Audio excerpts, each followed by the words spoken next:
ఇప్పుడు page fault చూద్దాం. Page fault అంటే ఏం లేదు, ఏదైతే ఒక డిమాండెడ్ పేజ్ ఒక పేజ్ డిమాండ్ చేస్తుంది, సిపియు ఒక పేజ్ డిమాండ్ చేసినప్పుడు ఆ డిమాండ్ చేసిన పేజ్ మెయిన్ మెమరీ లేకపోతే అప్పుడు పేజ్ ఫాల్ట్ అనేది వస్తుంది అన్నమాట. ఓకేనా, దాన్ని పేజ్ ఫాల్ట్ అంటారు. ఇంకోసారి చెప్తా, బేసిక్గా సిపియు ఒక పేజ్ డిమాండ్ చేస్తుంది, పేజెస్ అన్నీ మెయిన్ మెమరీలో ఉంటాయి బేసిక్గా. సో సిపియు కావాల్సిన పేజ్ మెయిన్ మెమరీ లేకపోతే అప్పుడు పేజ్ ఫాల్ట్ వస్తుంది.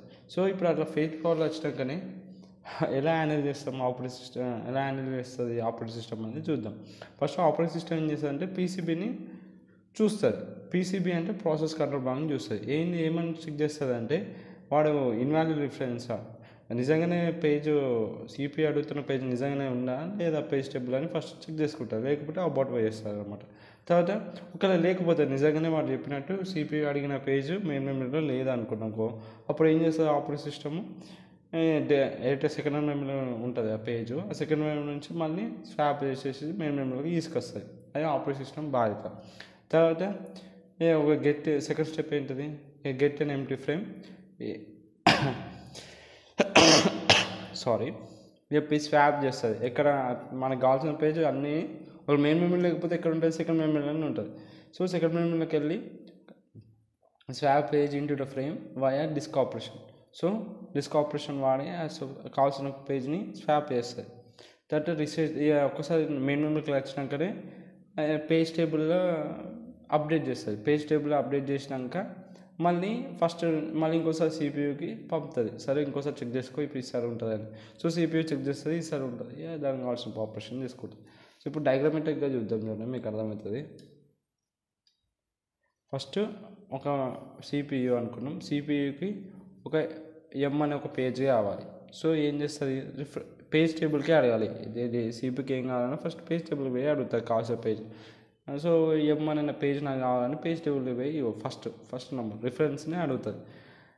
ఏమంటారు పేజ్ టేబుల్లో దానికి కావాల్సిన ఎం అనే పేజ్ లేదు. సో ఐ అంటే ఇన్వాలిడ్ అనమాట. ఇన్వాలిడ్ రిఫరెన్స్ అనేసి ట్రాప్ అనే సిగ్నల్ ఆపరేటింగ్ సిస్టమ్ చెప్తుంది. మెయిన్ మెమరీ ఒక పేజ్ అడుగుతుంది, పేజ్ టేబుల్ నన్ను అడిగింది పేజ్ సో నా దగ్గర లేదు అనేసి ట్రాప్ సిగ్నల్ ఆపరేటింగ్ సిస్టమ్కి పంపుతుంది. పేజ్ టేబుల్ చెప్తుంది ఆపరేటింగ్ సిస్టమ్ మెయిన్ మెమరీ ఒక పేజ్ అడుగుతుంది, నా దగ్గర లేదని. సో ఆపరేటింగ్ సిస్టమ్ ఏం చేస్తుంది, చెక్ పీసీబీ ప్రాసెస్ కంట్రోల్ బ్లాక్ని చెక్ చేస్తుంది. నిజంగానే లేదని లేరా అని చూస్తుంది. ఓకే నిజంగా లేదని అనుకుంటే వెళ్ళిపోతుంది. థర్డ్ స్టెప్ ఏంటది, పేజ్ని ఇప్పుడు మెయిన్ మెమరీ సెకండ్ మెమరీ ఉంటుంది. So main memory second memory నుంచి పేజ్ని లోడ్ చేయాలి, స్వాపింగ్ చేయాలి. సో డిస్క్లోకి వెళ్తుంది, డిస్క్ నుంచి దానికి కావాల్సిన ఎం అనే పేజీ ఇలా వెతుకుతుంది, దొరుకుతుంది కదా. దొరికినాక ఇంకేం చేస్తుంది, సెకండ్ మెమరీ నుంచి మెయిన్ మెమరీకి స్వాపింగ్ చేస్తుంది. తీసుకొచ్చేసేసి డిస్క్ నుంచి తీసుకొచ్చి ఆపరేటింగ్ సిస్టమ్ ఫిజికల్ మెమరీలో పెడుతుంది. అంటే మన మెయిన్ మెమరీ ఎక్కడైతే ఫ్రీ ఫ్రేమ్ ఉంటుందో, అంటే ఎక్కడైతే జాగా ఖాళీ ఉంటుందో, ఫ్రీ స్పేస్ ఉంటుందో అక్కడికి ఇది మనం సిపికి కావాల్సిన పేజ్ని తీసుకొచ్చి ఫ్రీ ఫ్రేమ్లో పెట్టేది. ఒక్కసారి ఫ్రేమ్ నుండి కావాల్సిన పేజ్ తీసుకొచ్చి ఫిజికల్ మెయిన్ మెమరీ పెట్టేసినాక ఏం చేస్తుంది, ఏదైతే పేజ్ టేబుల్ ఉంటుందో దాన్ని అప్డేట్ చేయాలి. So reset the page table. So page టేబుల్ని అప్డేట్ చేస్తుంది. అప్పుడు ఇక్కడ న్యూ ఫ్రేమ్ అనేది ఇక్కడ ఇక్కడ వస్తుంది. అప్పుడు పేజ్ టేబుల్ అప్డేట్ అయినాక మళ్ళీ ఆపరేటింగ్ సిస్టమ్ ఏం చేస్తుందంటే సిపికి చెప్తుంది, ఇంకోసారి నువ్వు ఇన్స్ట్రక్షన్ రీస్టార్ట్ చేయి, ఎందుకంటే నువ్వు కావాల్సిన పేజ్ నేను ఆల్రెడీ డిస్క్ నుంచి తీసుకొచ్చి స్వాపింగ్ చేసేసిన ఫిజికల్ మెమరీలో ఎక్కడ ఫ్రీ స్పేస్ ఉందో అక్కడ పెట్టేసిన, దాంతోపాటు పేజ్ టేబుల్ అప్డేట్ చేసిన, ఇంకోసారి నువ్వు రీస్టార్ట్ చేయి ఇన్స్ట్రక్షన్ అనేసి ఆపరేటింగ్ సిస్టమ్ సిపికి చెప్పగానే మళ్ళీ ఇంకోసారి చెక్ చేస్తుంది. ఇక్కడ చూసేవారికి న్యూ ఫ్రేమ్ ఉంటుంది, తీసుకొని దాన్ని కావాల్సిన పని చేసుకుంటుంది. ఇలా జరుగుతుంది అనమాట పేజ్ ఫాల్ట్. పేజ్ ఫాల్ట్ని ఇలా హ్యాండిల్ చేస్తాం అనమాట. ఇంకొకటి, ఒకవేళ if there is no free frames ఉన్నాం, ఫ్రీ ఫ్రేమ్స్ లేకపోతే ఇక్కడ ఏం చేసినాం, డిస్క్లో దానికి కావాల్సిన పేజ్ దొరికేసేసింది, ఫిజికల్ మెమరీలో ఎక్కడ ఫ్రీ స్పేస్ ఉంటుందో అక్కడ పోయి పెట్టేసినాం.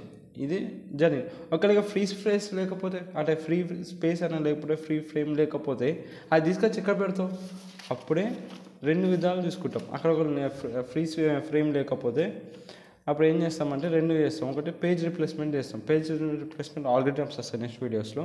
పేజ్ రిప్లేస్మెంట్లో ఏం చేస్తామంటే ఒక find some page in memory but not really in use, swap it out. Physical మెమరీలో ఒకటి తీసుకుంటాం, అంటే ఫుల్ ఉంది, ఇక సిపికి ఒక పేజ్ కావాలి, అది ఇక్కడ ప్లేస్ చేయాలి. ఏ పేజ్ తీయాలనేది పేజ్ రిప్లేస్మెంట్ ఆల్గరిథమ్స్ చెప్తుంది.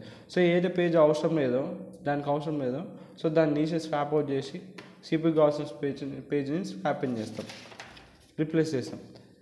ఏదైతే ఎక్కువ అవసరం లేదో దాన్ని స్వాప్ అవుట్ చేసి దాన్ని పేజ్ రిప్లేస్మెంట్ ఆల్గోరిథం ఉంటుంది. ఏ పేజ్ని రిప్లేస్ చేయాలనేది పేజ్ రిప్లేస్మెంట్ ఆల్గోరిథమ్స్తో చూసుకుంటాం. లేకపోతే సెకండ్ ఇవి 2 మెథడ్స్ అనమాట. ఒకవేళ ఫ్రీ ఫ్రేమ్ లేకపోతే సేమ్ పేజ్ని మళ్ళీ బ్రాట్ చేస్తాం అనమాట ఇంటూ మెమరీ సెవరల్ టైమ్స్. ఒకటే పేజ్ని సెవరల్ టైమ్స్లో తీసుకొస్తాం. ఈ 2 విధాలు చేస్తాం అన్నమాట ఒకవేళ ఫ్రీ ఫ్రేమ్ లేకపోతే. ఇదంటే పేజ్ ఫాల్ట్ గురించి.